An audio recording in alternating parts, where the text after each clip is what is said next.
Quiero pedirle a Multimedia si me muestra por favor ahí la prédica que dice años 5780, 5780. Y quiero que lea conmigo, allá adelantito de esa, hay un texto, mijo, en Primera de Samuel 19:20. Quiero que lea conmigo, Primera de Samuel 19:20. Entonces Saúl, dice, envió mensajeros para que trajeran a David, los cuales vieron una compañía de profetas que profetizaban y a Samuel que estaba allí y los presidía. ¿Qué es lo que está pasando ahí? Ayúdeme en el texto, ¿qué es lo que está pasando? ¿Qué es lo que está pasando? ¿Cuál es el centro de ese versículo? Profetizando, profetizando, profetizando. ¿Cuál es el centro?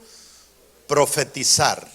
Y el tema de profetizar no solamente es decirle a la gente lo que ha hecho, lo que va a hacer. El tema de profetizar también es atar, que aquí, lo que aquí se ata, ya se ata, lo que aquí se desata, ya se desata. Quiero que lo lea y entienda bien qué es lo que está pasando. Le acabo de mostrar el centro del versículo, ahora quiero que vea el contexto del versículo. Entonces Saúl envió mensajeros para que trajeran a David, los cuales vieron una compañía de profetas que profetizaban, y a Samuel que estaba allí y los presidía. Siéntese. Resulta que mandan, en este caso Saúl manda mensajeros para ver a Samuel, y resulta que lo encuentran profetizando. Después la gente que es enviada termina siendo contagiada por el Espíritu de Dios, y después al final hasta llega Saúl y termina profetizando. El problema es que hay una diferencia entre Samuel y Saúl.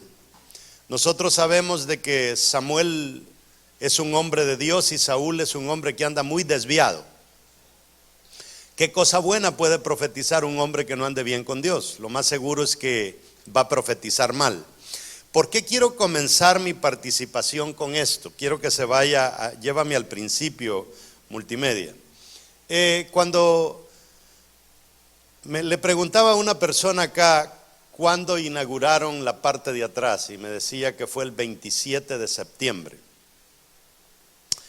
2 días después de haber inaugurado ustedes ese espacio, el 29 de septiembre a las 6 de la tarde, comenzó algo bien importante que todo cristiano tiene que saber. Y es que comenzó una nueva década en el calendario judío. Por 10 años, el judío se está programando a qué es el significado de ese año y a qué se le va a apuntar por 10 años. 2 días después de que ustedes inauguraron eso. Ahora, ¿por qué Dios les ha dado eso? Cada cosa que pasa en nuestra vida nosotros debemos de analizarla. Hace unos 13 meses yo compré un edificio nuevo para nuestra iglesia. Prácticamente nuevo, lo construyeron en el año 2003. Yo creo que el pastor me entenderá cuando uno anda buscando una propiedad para Dios, cómo uno lucha, porque tiene que ser la propiedad correcta. La voy a poder pagar, no la voy a poder pagar, voy a obtener financiamiento. Ustedes aquí la tienen, están en la gloria, porque esta es parte del Bible Belt, donde los bancos todavía dan préstamo. Donde yo estoy, ni un banco le da un préstamo a una iglesia. Y entonces el dueño era un hombre muy apegado al dinero. Negociamos el edificio en 5,5 millones, y cuando los bancos, por 10 meses yo luché para que me dieran un crédito, no me lo quisieron dar. Entonces Dios, si vamos a hablar así como hablamos como humanos, Dios me hizo una mala jugada, así decimos nosotros. ¿En qué consistió la mala jugada que Dios me hizo? ¿Será que Dios le hace malas jugadas a uno? Ya me va a entender.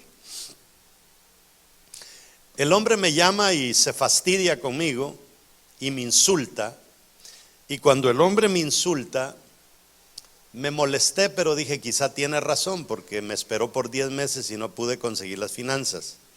Ya habían venido 3 profetas y me habían profetizado que eso era de Dios y era para Dios. Pero había un dato bien interesante.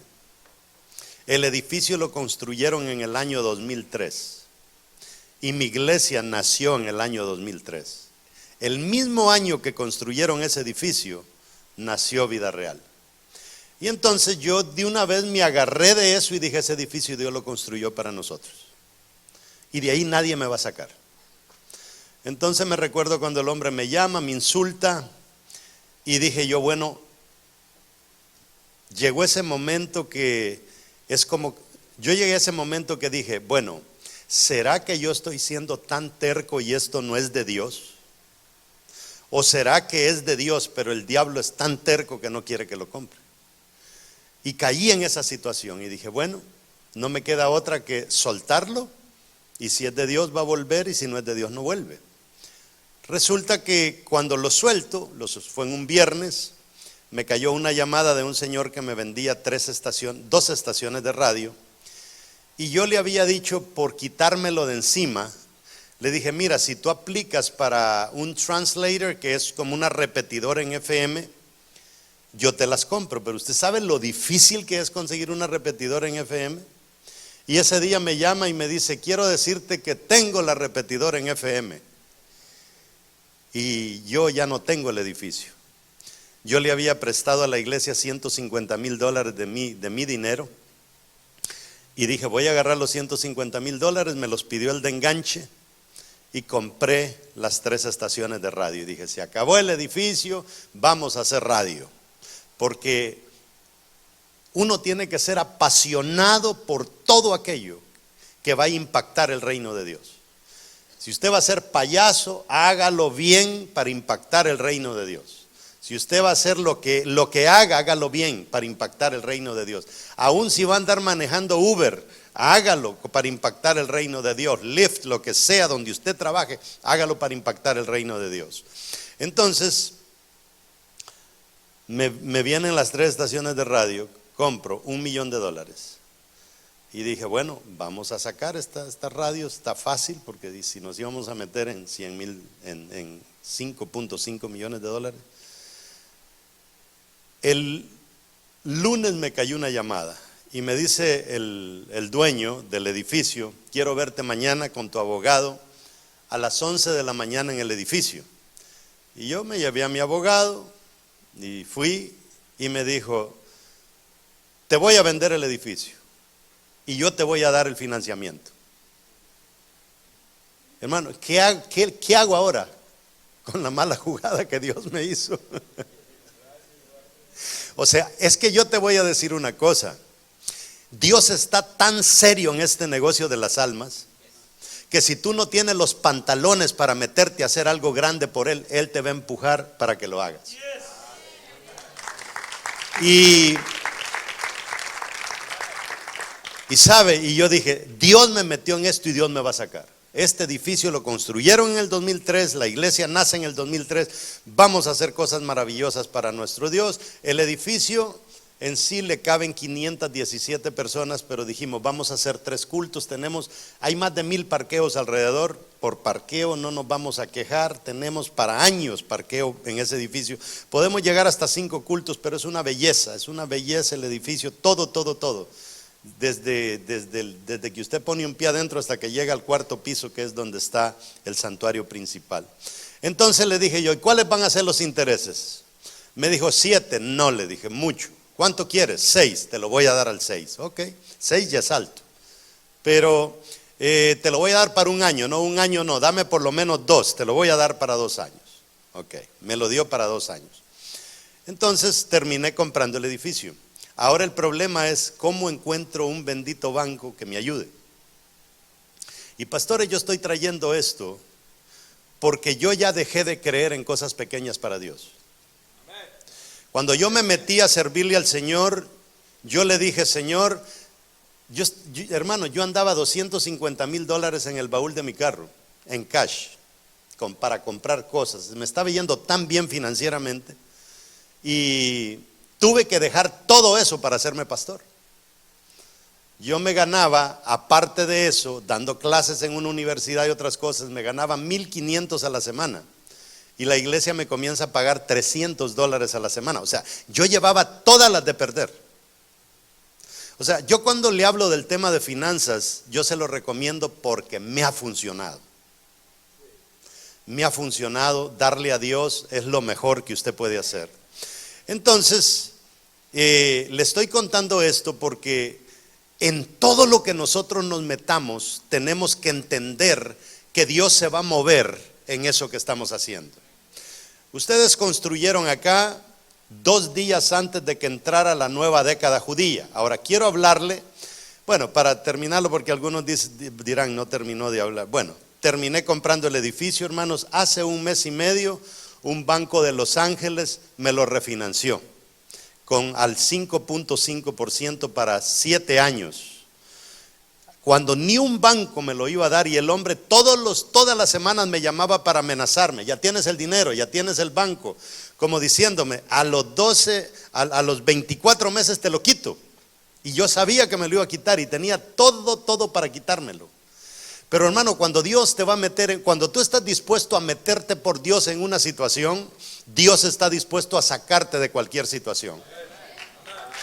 Eso yo lo he probado y es un banco que yo dije, ay Dios mío, porque como no lo conocía, está hasta Los Ángeles, y imagínense, tengo que hacer mis depósitos en Los Ángeles. Me acaban de mandar una máquina que corro los cheques, en el mismo segundo está el dinero allá en Los Ángeles. Y le llamo un día de estos y les dije, miren, y yo necesito una ATM porque yo viajo a otros países y la uso allá. A veces me reúno con pastores, quiero invitarlos a comer y la iglesia paga, ¿verdad? No lo voy a pagar yo. Entonces me dijeron, el problema es que nuestra ATM no funciona en otros países, pero le vamos a dar una tarjeta de crédito. Y a mí no me gustan las tarjetas de crédito, yo las odio porque son peligrosas cuando usted no las sabe usar. Si usted no sabe usar una tarjeta de crédito, no se meta en eso. Y me dijo, ¿cuánto quieres? Imagínese un banco que te venga a preguntar cuánto quieres de crédito, el límite. Y le dije, bueno, por lo menos 5 me servirían. Y me dijo, ¿sabe qué? Le vamos a dar $15,000. Me acaban de dar una tarjeta con $15,000. O sea, me está bendiciendo tanto ese banco que yo ni lo esperaba. Dios lo tenía preparado porque Dios ve las agallas que nosotros tenemos por Él. Ahora quiero que entienda, porque aquí vamos a montar nuestra plataforma, porque esta iglesia, si quiere crecer de ahora en adelante, no va a hablar de otra cosa más que lo que apasiona el corazón de Dios, que son las células y ganar almas para Él. Aquí están alegres ustedes por las células. Mire, aquí vamos, usted no puede hablar otro lenguaje. Si usted está haciendo un baby shower porque la señora está embarazada, acérquele, sóbele la barriga y dígale, aquí hay un líder en el futuro. Usted para este hijo y me va a abrir una célula. No se puede hablar de otra cosa. Porque nosotros los seres humanos fácil nos despistamos. Estamos haciendo una cosa, de repente ¿no se ha dado cuenta usted que usted está en su teléfono, está escribiendo algo por Facebook, pum, le cayó un texto, se le olvidó lo que estaba haciendo en Facebook, contesta el texto y después se le olvidó y ya no hizo lo que quizá. Hace poco me salió un miembro de la iglesia bravo porque no le contesté algo que me mandó por Facebook. Y pasa eso, que usted iba a contestar y no lo contestó porque alguien lo interrumpió, porque la mente de uno es así. Entonces yo quiero que entienda esto. Al frente, esa letra que usted ve ahí es una letra hebrea. La letra se llama Pei. Y en hebreo las letras tienen un número. Y el número de esta letra, el valor de ella es 80. Lo interesante es de que dice allá, mire, el año que está viviendo el pueblo de Israel ahora, y deberíamos de estar viviendo nosotros, es el año 5780. Y el 80 es simbolizado por la letra Pei. Ahora, su significado, porque los judíos trabajan de esta manera. Hace 15 años, 14 años yo fui a Israel. Y le pregunté a Israel, ¿cuál es el rubro número 1 que hace que venga dinero a Israel? Y me dijeron, el turismo. Hace 3 años fui a Israel y pregunté cuál era el rubro número 1 que llevaba dinero a Israel. Ya no es el turismo, son el Intel y todas estas compañías. Porque estos tipos se programan para 10 años, ellos van por décadas. En el año 48, en esa década, ellos tenían registrado que Israel tenía que convertirse en nación y se convirtió en nación. Así trabajan los judíos. Y así debemos de trabajar nosotros. Si tú escribiste algo para tu década, tienes que lograrlo. No puedes darte por vencido. ¿Está conmigo? Porque nosotros fácil dejamos los sueños tirados. Entonces dice ahí que la letra para la década anterior fue la letra Ayin, y es la letra que significa 70. O sea, acaba de terminar la década del 70. Pásame la gráfica, por favor. Pasó la década de los 70. Ahora, la letra Ayin, la última que usted ve a la derecha, porque el hebreo se escribe de adelante para atrás. La letra Ayin antigua es la primera. ¿Y a qué se parece la letra Ayin? A un ojo. Porque la letra Ayin significa ojo. ¿Y qué significa la letra Pei? Boca. Entonces, la década anterior el pueblo de Israel creció tanto porque fue el año de la visión. ¿Está conmigo? Y nosotros los cristianos no hablamos de visión en todo el año quizá. O hablamos por 3 meses y se nos olvidó. Ellos le dieron año número 1, año número 2, año número 3, año número 4, visión, visión, visión. Lo que decía el hermano ayer, esos tipos están listos para todo. Si los atacan, están listos. Tienen el Iron Dome que le llaman, que le tiran un misil y no llega a caer a tierra porque en el aire lo desaparecen. Entonces Israel está tan sofisticado, pero así es como ellos piensan. Ahora nosotros tenemos un lío terrible.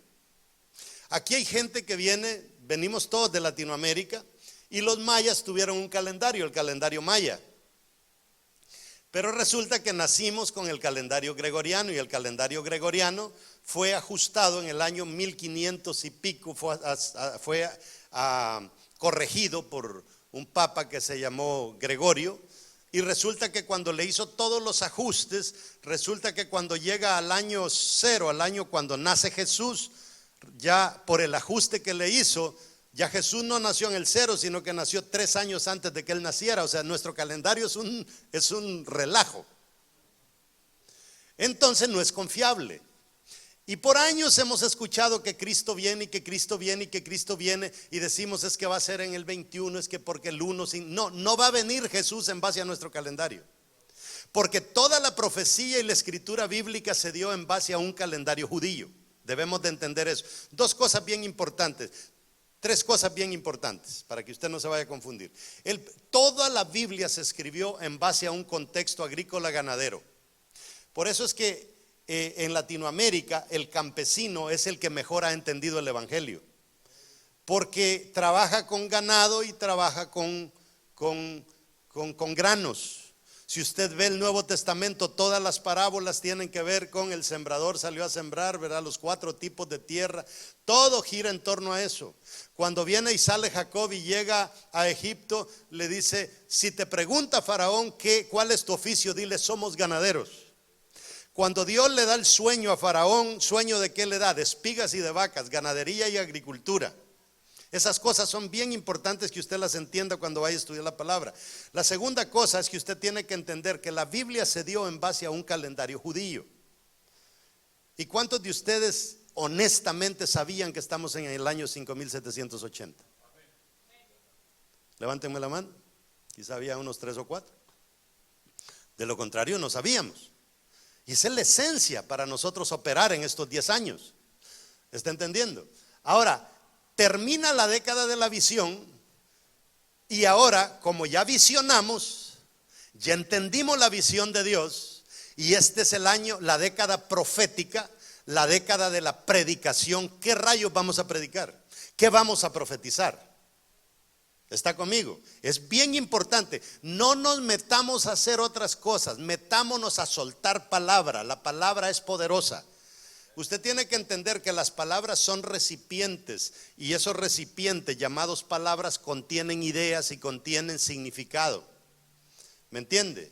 O sea, la palabra de Dios es un recipiente donde está el contenido de lo que Dios nos quiere decir. Debemos de entenderlo. Sigamos ahí. Quiero que sigamos multimedia. El significado de esa letra le dije que es ojo, y para nosotros, ¿verdad? Los hijos de Dios, eso significa visionar. Entonces ya visionamos, somos visionarios, ¿sí o no? ¿Cuál es la visión de esta iglesia? ¿Cuál es la visión? Dios les hizo más grande el granero. ¿Cuál es la visión? Ganar almas para Cristo. ¿Y cómo se ganan las almas? Hablando, profetizando, declarando, hablando, predicando. Esta es esta década. Usted no puede parar de hacer eso por 10 años. El año número 1, predicar, profetizar, soltar palabra. Eso es lo que se va a hacer. Entonces dice que lo que Dios nos está diciendo es que antes de hablar debemos de ver. El problema de nosotros, la iglesia, es que hablamos sin ver, sin pensar. A veces hablamos. Yo ahora voy a predicar una serie que se llama La vida no es un juego. Y comienzo hablando de que la gente se preocupa más por las decisiones que por las consecuencias. La gente toma decisiones y las consecuencias dice, ay, vamos a ver qué hacemos. No, primero son las consecuencias y después se toma la decisión. Dice que antes de profetizar debemos de tener visión. Vamos a la próxima. Ya cuando llego a la última esté listo ahí con el dedo. Dice que es peligroso hablar sin ver, ¿verdad? Sin ver las cosas como Dios las ve, porque eso es lo importante, cómo Dios. Miren, es que es tan sencillo el mensaje de Dios. ¿Por qué es que Dios dio su único hijo? ¿Sí? Para salvar. ¿Cuál es el centro del corazón de Dios? La pasión de Dios. ¿Qué es lo que apasiona a Dios? El perdido. Eso es lo que apasiona a Dios. Ahora, lo interesante de ese versículo que le comencé leyendo es que cuando usted le pone el significado a cada una de las letras de ese versículo y suma el significado de cada letra en hebreo, recibe el resultado de 5,780 de eso. ¿Y cuál es el centro de ese versículo? Profecía. ¿Y cuál es el significado de la letra P? Boca. ¿No será que Dios nos está diciendo algo? Vamos a la próxima. Quiero que vea esto.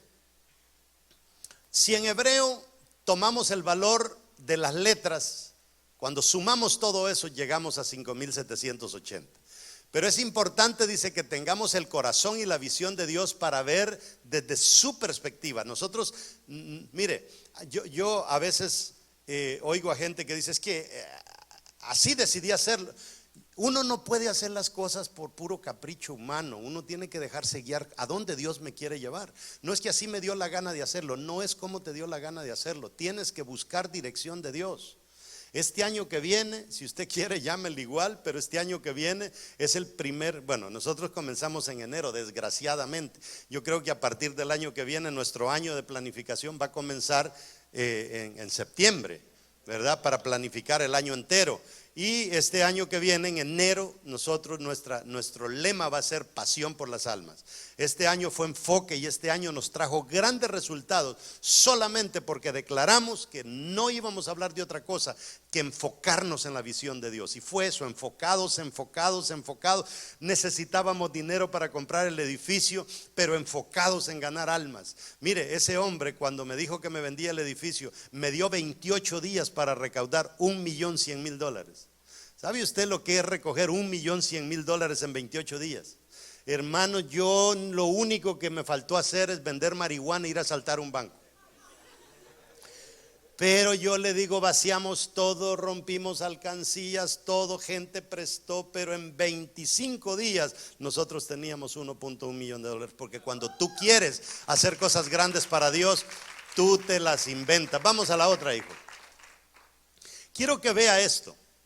En Jeremías 1:11 hay algo bien interesante. Dice, la palabra de Jehová vino a mí diciendo, ¿qué es lo que llegó a él? Palabra. O sea, Dios le habló a Jeremías y le dijo, dice, la palabra de Jehová vino a mí diciendo. ¿Por qué? Porque es que los profetas trabajaban de esa manera. Si Dios no hablaba, no hacían nada. Ahora nosotros no estamos así, nosotros nos movemos en base a las circunstancias. Yo a veces llego a una iglesia en El Salvador y predico y me dice, y le digo, ¿cómo van las células? Me dice que está malo, aquí no se pueden hacer células, con tanta pandilla por todos lados, nos pueden matar. O sea, ¿será que tienen razón? Y me dice, es que nos han bajado las células porque le tenemos miedo a las pandillas. ¿Será que tienen razón? ¿O será que los profetas de Dios arriesgaron el pellejo y su sangre por la causa de Cristo? O bueno, los profetas no por Cristo, pero sí por Dios. Y dice, la palabra de Jehová vino a mí diciendo, ¿qué ves, Jeremías? ¿Qué es lo primero que le dice Dios a Jeremías? Le pregunta, ¿qué ves? ¿Qué ves? ¿Qué ves? ¿Ah? ¿Qué es lo que vamos a ver nosotros en estos 10 años? Tú tienes que ver tu célula pariendo, tú tienes que verte a ti en plataformas predicando. Tú tienes que ya dejar de verte como la ruina, la que no va a funcionar, la que vas a fracasar. Tienes que comenzarte a ver positivamente. Mire, hay gente tan negativa, que dice, es que yo con estos 5 inútiles que Dios me ha dado, ¿qué voy a hacer? No los mires como inútiles, mírales posibilidad. Dale vuelta, ve a ver qué puedes hacer con ellos. Sí, no los llames inútiles. Porque queda la duda si el inútil eres tú como líder, que no tienes la capacidad de ver el potencial que Dios ha depositado ahí. Entonces dice, ¿qué ves tú, Jeremías? Le dijo Dios. Y dije, habló Jeremías. ¿Qué habló Jeremías? Veo. ¿Qué veo? Una vara de almendra. Entonces, usted no ande hablando locuras, no ande hablando ninguna torpeza, tontería que vaya en contra de lo que Dios quiere que usted vea. ¿Me entiende? Eso es peligroso. Llenar esos recipientes que se llaman palabras con cosas negativas, no lo haga. No lo haga. Porque ya unas varias frases, unas varias palabras llenas de significado negativo, las unimos y hacemos una frase, y con una frase nosotros podemos matar a cualquiera. Inútil, tú no sirves para nada. Entonces, nosotros debemos de comenzar a ver posibilidades en la gente, porque el diablo está determinado a que la gente fracase. Hace un tiempo atrás yo le prediqué a usted acá algo sobre las 5 cosas que Dios depositó dentro de nosotros. ¿Se recuerdan? ¿Se recuerdan cuáles son esas 5 cosas que Dios depositó en nosotros? Eso es importante, eso no es para que lo escuche, eso es para que se lo memorice. Dios metió 5 cosas en nosotros antes de que nos metiera en el vientre de nuestra madre. Con el mismo profeta Jeremías se lo demuestro. Antes que te metiera en el vientre de tu mamá, yo te conocí. Wow, antes de que, porque yo no existía en la tierra. Porque es que en la tierra no puede convivir la materia con el espíritu desprendido de la materia. ¿Me entiende? Por eso es que Dios aquí en la tierra, Él no puede habitar en la tierra. La ciencia no encuentra a Dios en la tierra porque lo busca en la tierra, pero Él fabricó la tierra, pero se quedó fuera de la tierra. Es como Steve Jobs, hizo el iPhone pero se quedó fuera. No vaya a buscar a Steve Jobs en el iPhone porque ya está sepultado a saber a dónde, pero se quedó fuera. Entonces Dios se queda fuera y Él dice, voy a mandarle mi presencia a través del tabernáculo, a través del arca del pacto. Y después dice, bueno, les tengo una propuesta mejor. Me voy a encarnar a través de mi hijo y voy a llegar en carne para rescatarlos a ustedes. Y después dice, bueno, mi hijo, dice Jesús, yo me voy, pero ahí les mando al Consolador, ¿verdad? Y ahora el Espíritu Santo viene a morar dentro de nosotros. Nosotros no somos cualquier cosa. El judío debería de parar de buscar el arca del pacto. En cada uno de nosotros hay una arquita del pacto. Ahí está la presencia de Dios. Entonces, Dios ahora ya no va a ser a través de Jesús. Dios ahora ya no va a ser a través de los profetas. Dios ahora va a ser a través de ti, pero es importante, ¿qué ves? ¿Cómo ven las cosas para este? Entonces, mentalicémonos para 10 años. Si ustedes tienen, le decía al pastor, mire, yo no sé cómo le vamos a hacer. Yo no sé cómo le vamos a hacer. Pero en diciembre 31, en esta iglesia tienen que haber 40 células. Yo no sé cómo le vamos a hacer, pero tienen que haber 40 células. Y yo sé que hay un montón de vagos que andan por ahí haciéndose los locos, pensando de que van a burlar a Dios, pero no. Dios no se ha dado por vencido con ellos. Dios sabe que pueden. El problema es que como nosotros estamos acostumbrados a dejar las cosas a medias.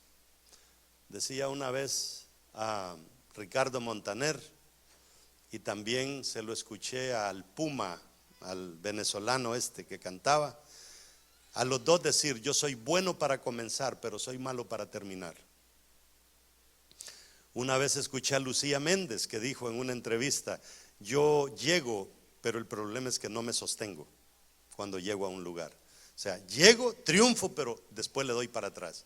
El ser humano es así. Entonces Dios le dice a Jeremías: ¿qué ves? Pásame la próxima. Próxima. Dice que este era el principio del ministerio profético de Jeremías. Así aquí está comenzando, y Dios le está dando lecciones a Jeremías de cómo profetizar. Usted dirá: pastor, pero yo no soy profeta. Usted no lo sabe, hermanos, pero nosotros todos somos profetas. Mire, yo le digo que a veces hay que tenerle cuidado a la gente cuando suelta una palabra. Es tremendo.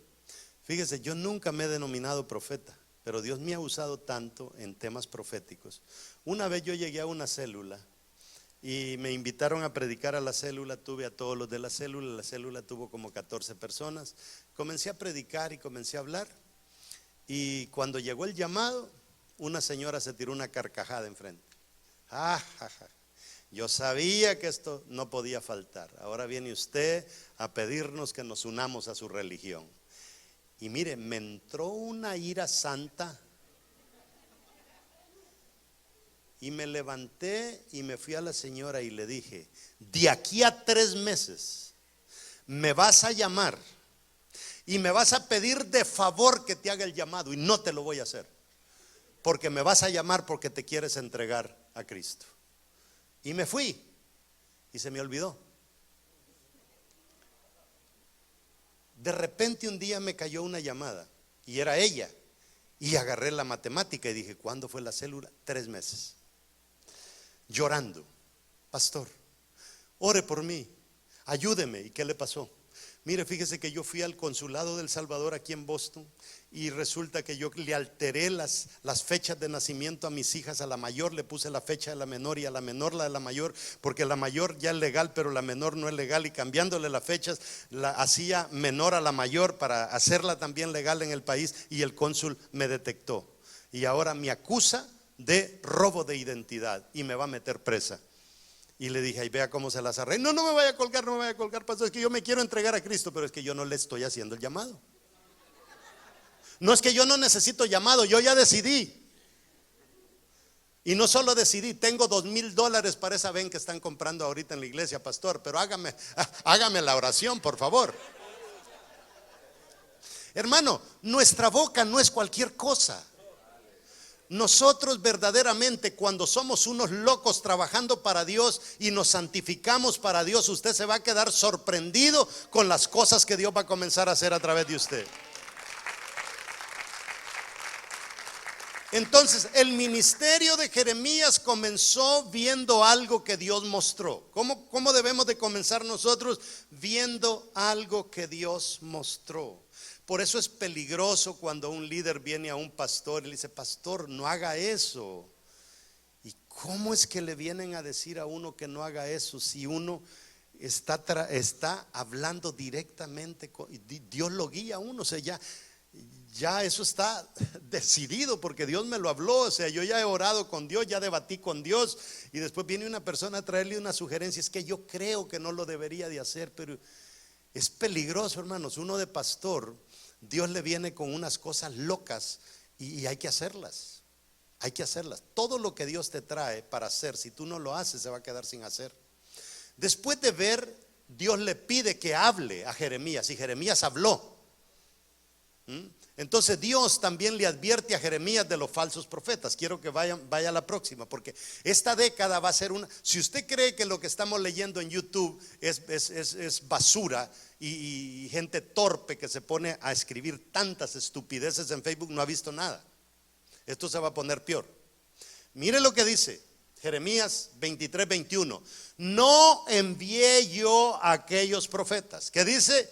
Yo no los envié. ¿Y cuál es el riesgo cuando Dios no envía? Es que Dios no le mostró nada. Y como Dios no le mostró nada, ellos no tienen nada de parte de Dios que hablar. Entonces dice, pero ellos corrían. ¿Qué dice que hacían los falsos profetas? Corrían.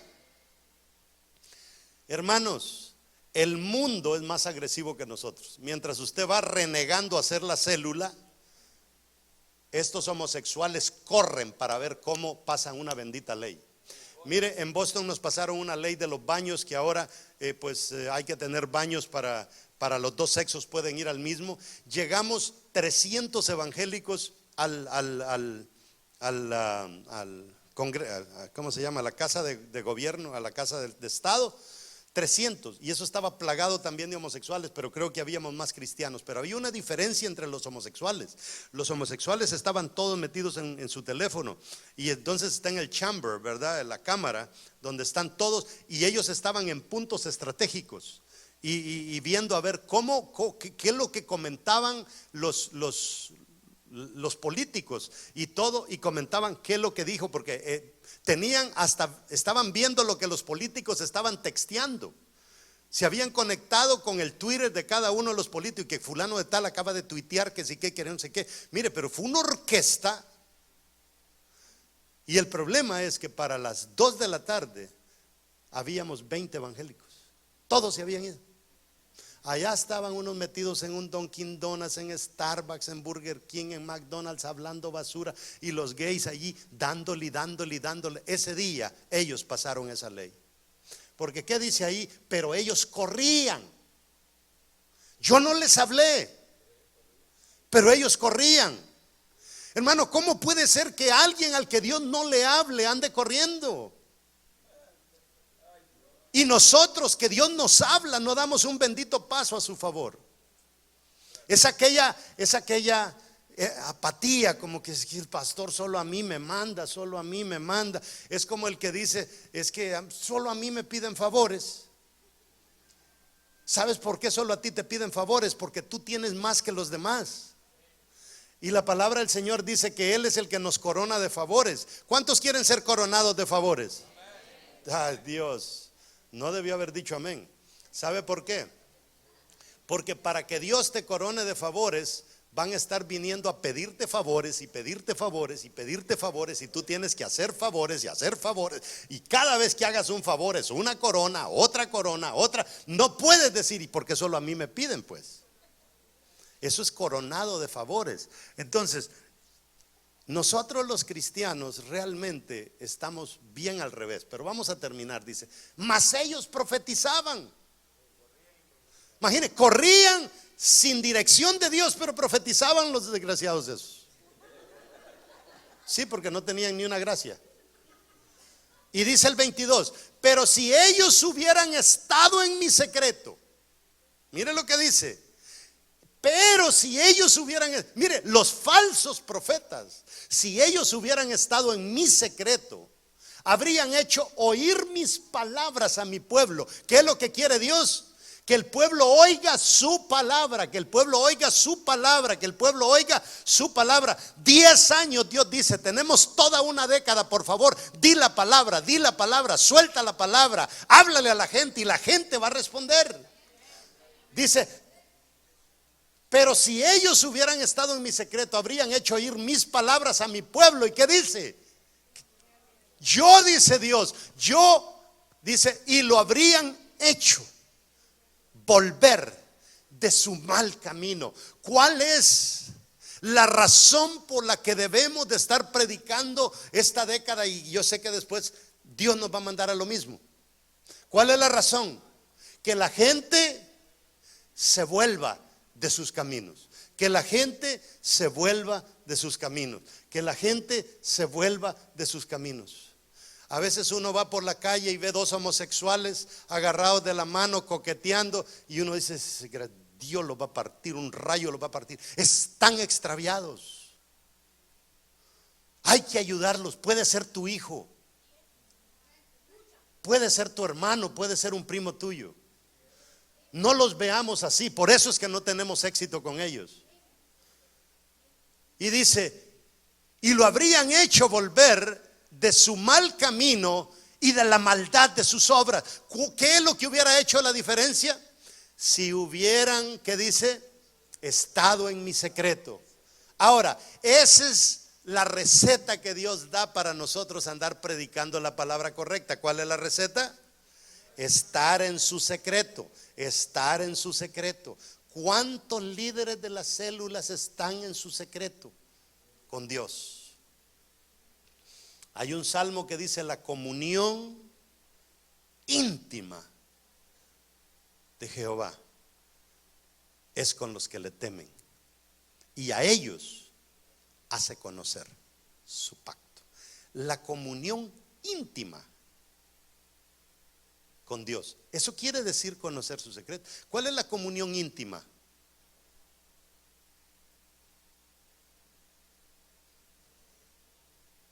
Un esposo con su esposa. ¿Cuál es la comunión íntima? No hay nadie, ¿no? Esa comunicación, eso ya pasó. Eso ya habló, mija, te espero en la cama. Esa fue la comunicación. Y de repente aparecen ya en la cama, desnudos los dos, y entran en intimidad. Desnudez. Nada que esconder. Nada que esconder. Esa es la comunión. ¿Cuántos de nosotros acostumbramos? Usted sabe que la intimidad sexual del ser humano es un retrato que Dios nos dejó de cómo Él quiere que nosotros tengamos esa intimidad con Él. Y dice que a la gente que está dispuesta a meterse con Dios en esa intimidad, de estar desnudo delante de Dios, que Dios te escanee y no tenga ni un pelo que te encuentre.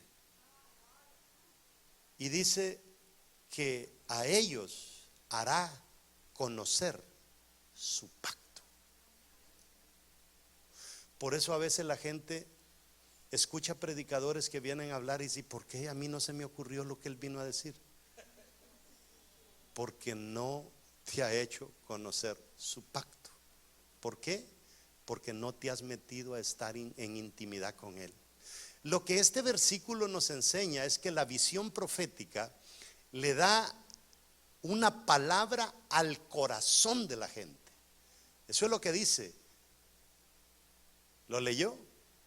Pero si ellos hubieran estado en mi secreto, habrían hecho oír mis palabras a mi pueblo y lo habrían hecho volver de su mal camino y de la maldad de sus obras. Aún aquellos que no creen. Este asunto, hermanos, no es nada de complicado. Nada de complicado. Leamos bien el versículo 2. Pero si ellos hubieran estar en el secreto de Dios. Hermanos, ustedes tienen que algún día de la semana tener un clamor, una vigilia, ungir esas sillas, declarar que esas bancas se van a llenar. Declarar todo eso. Vayan a las calles, oren por las calles, oren por los centros comerciales. Si hay centros de prostitución, rodéelos, declare que eso va a caer. Tenemos que ser agresivos, tenemos que ser como locos. ¿Usted sabe el poder que tiene ese asunto de andar de locos ungiendo cosas? El primer templo que nosotros conseguimos, teníamos $6,000 en promesas. Y cuando me dijeron venden el edificio, yo lo fui a ver y hablé con el pastor y me dijo, ¿tienes $2.5 millones para comprarlo? Y le dije, no, pero es que yo no le voy a ofrecer eso, pero es que si no ofreces eso no te lo venden. 6 viejitos eran los dueños del edificio. Y entonces yo hice la matemática y dije, lo máximo con lo que nosotros podemos es con $250,000. No podemos darle más. Y ellos estaban pidiendo 2.5 millones. ¿Usted cree que había un margen de posibilidad? No, nada. Pero llegamos a las 2:50 de la madrugada con un frasco de aceite. Comenzamos a ungir el edificio. ¿Sabe qué se necesita? A las 2:50 de la madrugada y veníamos de una vigilia. Hermanos, de repente me dijo, hazme la oferta. Le hice la oferta. A la semana me lo encontré por la calle y a mi abogado, porque él fue el que puso la oferta por escrito. Y me dijo el abogado, te tengo dos noticias, una buena y una mala. La buena es que te van a vender el edificio en $250,000. La mala es que tienes 45 días para comprarlo. ¿Sabe usted lo que es eso? En un estado donde un banco no te puede dar crédito. Entonces, como yo conocía ya al Dios de los milagros, por eso se me hizo un poco más fácil el segundo edificio. El problema es que en este edificio primero había un milagro de parte de Dios, porque Él veía que éramos pocos y no teníamos nada. Ya en el segundo edificio Dios veía que somos mucho y tenemos bastante. Entonces mis hermanos me dijeron, pidámosle otro milagro a Dios. No podemos pedirle milagro a Dios. Lo que Dios nos va a pedir ahora es que demostremos que lo amamos con nuestras finanzas. Y esta cosa va a ser cara y no nos van a bajar por mucho que peleemos, porque es que Dios sabe que lo podemos hacer y lo vamos a hacer para Él. Cuando compré ese primer edificio, fui a un banco, de aquí de Texas era el banco, y me contestó de que ya no me lo iban a dar. Se habían ido ya prácticamente 30 días. De repente un día me cayó una llamada. Me dijo, ¿aló, Pastor Morales? Sí, le habla Emilio. Emilio, ok. Me di cuenta que usted anda buscando un préstamo para comprar un edificio. Le dije, sí, ando buscando un préstamo para comprar un edificio. Y me dijo, ¿y cuánto anda buscando? Pues 250,000 vale el edificio, tenemos 65,000 para poner prestado entre todos. 65,000, solo nosotros la familia pusimos 65,000 para el edificio, teníamos 6 en promesa, llegábamos a 70 y pico. Y me dijo, yo le tengo un banco, vaya a la ciudad tal, al banco tal, hable con la señora que se llama Patty Lofaro, ella es la vicepresidenta del banco y ella lo está esperando, hermano. Llego donde la bendita Patty, existía la Patty, existía el banco, Eagles Bank. Voy al banco y me dice, bienvenido, ya Emilio me había hablado de usted. Y entonces, ok, le vamos a ver el edificio. Bueno, lo vieron, le vamos a dar el préstamo. Hermano, compré el edificio.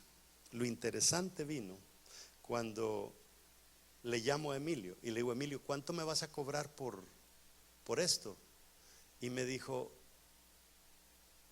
regáleme $500. Y le dije, yo te lo voy a meter en un sobre y aquí te voy a estar esperando. ¿Cuándo vas a venir? El sábado. Ok. Los guardé. Es que, hermano, yo le estoy hablando de locuras, porque es que uno tiene que ser loco por este Dios, porque Él ha sido loco por nosotros. Usted sabe a quién se le ocurre dar a su único hijo que derrame toda su sangre, que sea desangrado, 3.8 litros de sangre, que sea clavado, que sea coronado, que le arranquen la barba con pedazos de piel por un montón de paganos, pecadores como nosotros? No llegó el sábado Emilio. Y se me olvidó, pasó un mes y no llegó Emilio. Y agarré el teléfono para llamarle a Emilio que viniera a traer el dinero. Y le llamo y la operadora me dice, este número de teléfono no existe. Nunca en mi vida conocí a Emilio. No le vi la cara, no sé si existía, no sé si era un ángel. Y ese es el Dios que a veces nosotros nos encontramos cuando estamos dispuestos a meternos en la visión con Él. Vamos a la próxima. Discúlpeme, se me fue el tiempo. ¿Cuánto? No, así justo, porque usted me dice dele, pero aquí hay otros que tienen con la piedra en la mano. Son las 2:03. No, son las 2:03 ahorita. 2:15. ¿Sí? Ok. Ya dijo ya aquel, ya hay que darle. El problema, dice ahí, de estos profetas fue el intentar ejercer el oficio de profeta sin escuchar la palabra de Dios y sin recibir la visión. Amados hermanos, esto se lo estoy dando como una introducción, pero lo bueno viene en las próximas charlas. Yo sé que usted va a estar aquí mañana, creo que tengo 3 participaciones. Déjeme ver qué más le puedo dejar de esto.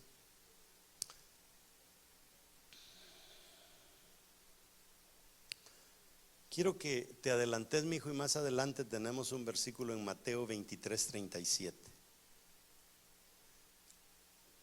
Mateo 23:37.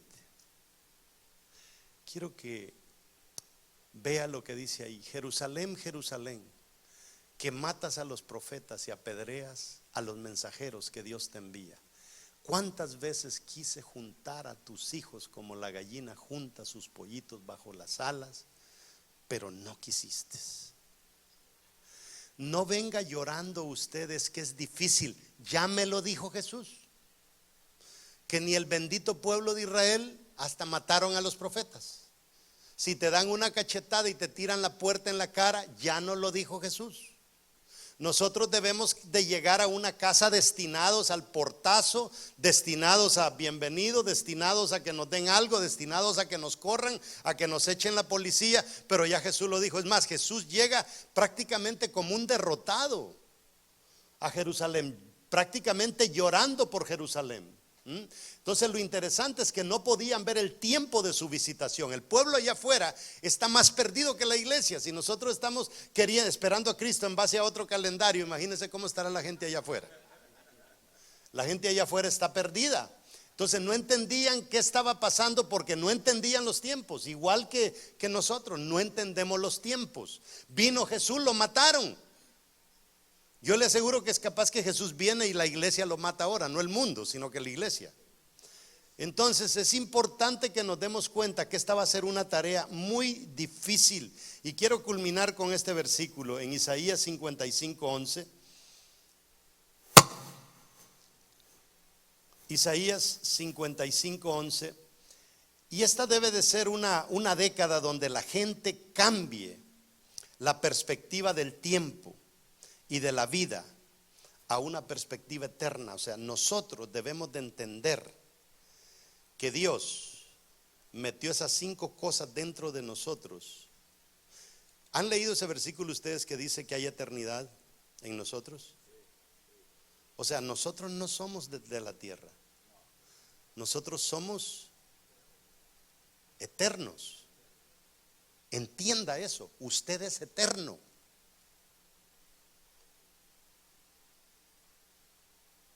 Antes de esta vida, usted tuvo otra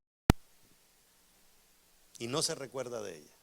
¿Quién se recuerda de la vida que tuvo antes que esta? ¿Alguien se recuerda?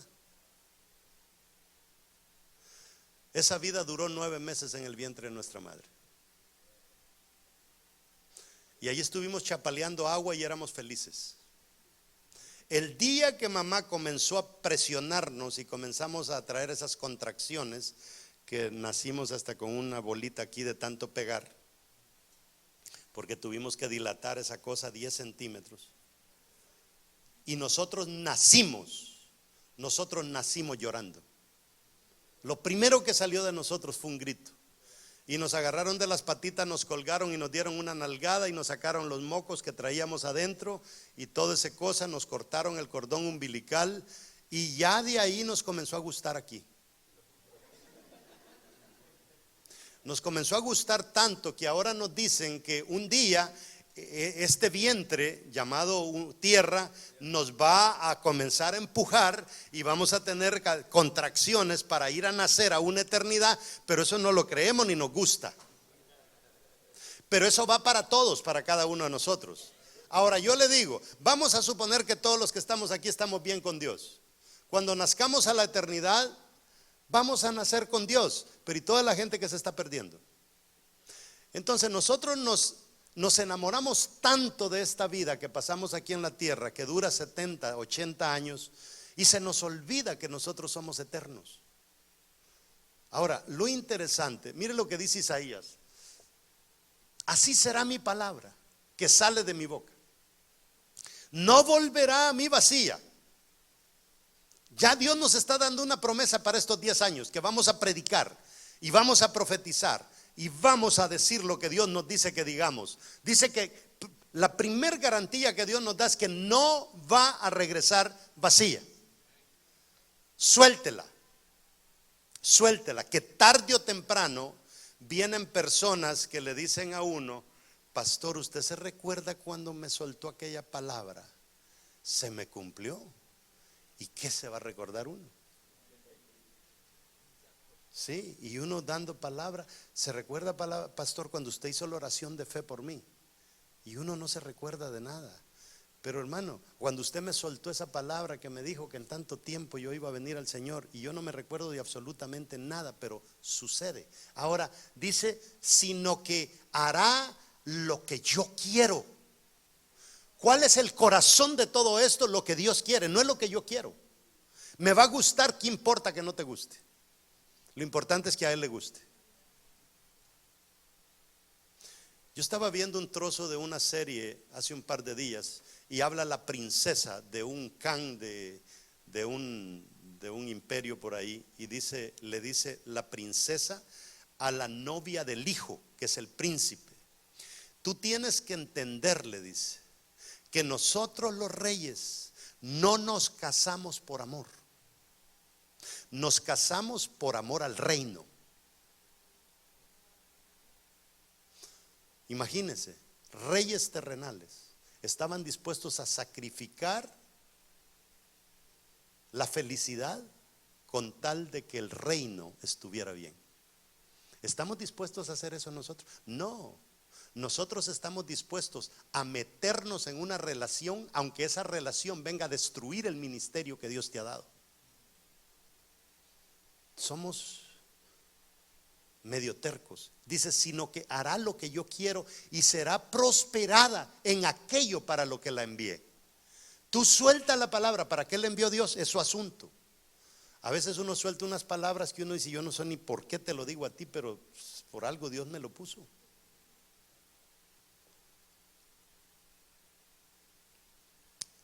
Ahora sí termino.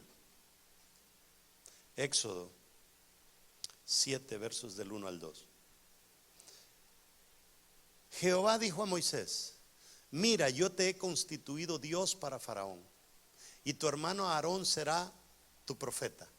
Tú dirás todas las cosas que yo te mande, y Aarón tu hermano hablará a Faraón para que deje ir de su tierra a los hijos de Israel. ¿Cuál fue la respuesta de Moisés a lo que Dios le dijo? No se puede. Yo soy tartamudo. ¿En qué concluyó Dios? Le dijo, ok, ahora vamos a hacer una cosa. Yo me comunico contigo, pero tú te vas a comunicar con Aarón. Aarón se va a comunicar con Faraón, y así va a ser la cosa. Todo te lo quería soltar a ti, pero como no estuviste dispuesto a soltar la palabra, a profetizar, lamentablemente no te puede usar en todo lo que yo quería. Hay tanta gente que han atrofiado sus ministerios por eso. Terminemos, dale la próxima y terminamos. Ahora yo quiero que entiendas una cosa. ¿O esa es la última? Quiero que entiendas una cosa. Sí, es la última. ¿O no había más? Quiero que entiendas una cosa.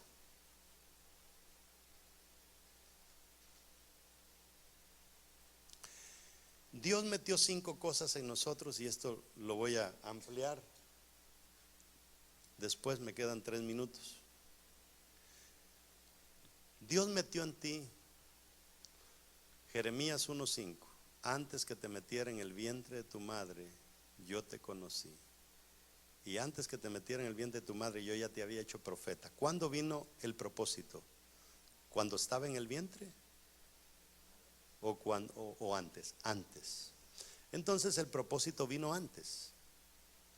Y el propósito no puede existirse en una segunda cosa, que es la identidad. La identidad. Póngase a pensar usted. Vamos a agarrar tu caso. ¿Cómo te llamas? Vale. Miguel, el propósito era que Dios quería levantar un apóstol en Miguel. Entonces Miguel se hizo gay.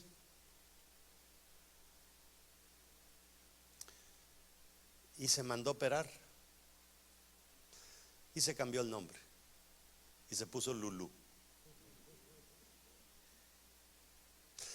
El propósito de Dios decía que él fuera el apóstol Miguel. Y ahora, ¿cómo vamos a hacer la apóstola Lulú? Cuando yo pierdo mi identidad, yo pierdo mi propósito. Por eso es que el diablo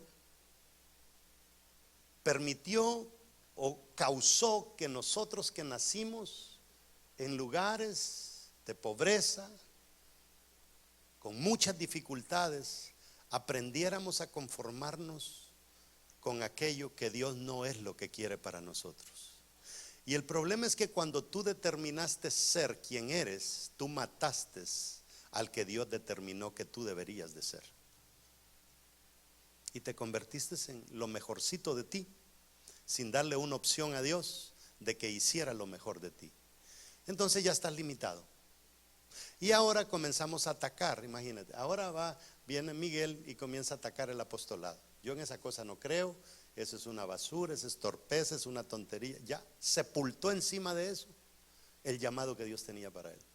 Entonces nosotros, sin darnos cuenta en nuestras ignorancias, porque el diablo usa mucho la ignorancia para atraparnos a nosotros y que no podamos avanzar. Y entonces el problema es que Dios dice: ¿cómo le hago para que estos tipos cuando mueran no vayan a venir a mí a decirme: mira Dios, yo pude haber cumplido con mi propósito, pero como no me diste la capacidad, entonces yo no pude? Dice, entonces le voy a meter otra cosa más para garantizarle que va a triunfar. Le voy a meter el potencial. Entonces tú tienes todo el potencial para convertirte en aquello que Dios dijo que te podías convertir. La cuarta cosa que Dios mete en nosotros es la herencia. Nos hizo a su imagen, nos hizo a su semejanza, y dice que nosotros somos coherederos con Cristo. En la palabra hay Nuevo Testamento, que es una herencia para ti, y hay un Antiguo Testamento, que es una herencia para ti. Pero cuando tú perdiste tu identidad de hijo de Dios, perdiste la herencia. Y como perdiste la identidad, perdiste el propósito. Y como perdiste el propósito, perdiste el potencial, porque ahora usas el potencial para otra cosa. Y la última cosa que Dios depositó en nosotros es el destino. O sea, tú no te vas a convertir en lo que dicte el año 2020. Tú te vas a convertir en aquello que Dios dijo que tú vas a hacer antes de que vinieras a la tierra. Por eso es que el diablo ahora nos mete en una situación difícil. Nuestro padre nos marcó.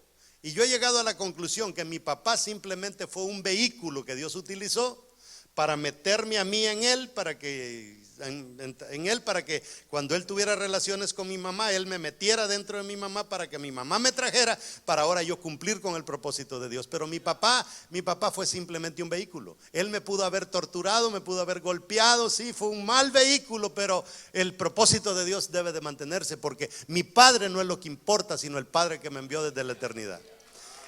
Cuando nosotros comenzamos a ver la vida desde esa perspectiva, no nos dejamos marcar por nadie.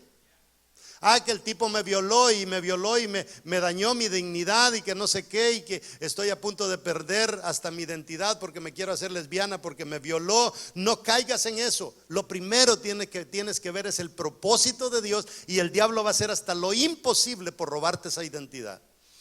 Yo tengo un muchacho en la iglesia que a casarse con otro hombre iba. Lo rescaté, lo mandé a una academia donde me lo trabajaron, porque el tipo era gay y recontra gay. En este momento acaba de escribir un libro que se llama Trans. Lo acaba de tener Juanita en enlace, porque está yendo a todos los Estados Unidos a predicar cómo el Señor lo atrapó, cómo el diablo lo atrapó a él en el homosexualismo. Y ahorita se acaba de casar, acaba de dar a luz su esposa, una muchacha de por allá de Navojoa. Bonita la muchacha, acaba de dar a luz una niña preciosa, y el tipo se ríe ahora de la vida gay, porque ahora entiende que era simplemente una trampa en la que el diablo lo había querido hacer caer. Y todo eso se produce en las células. Todo eso se produce en las células.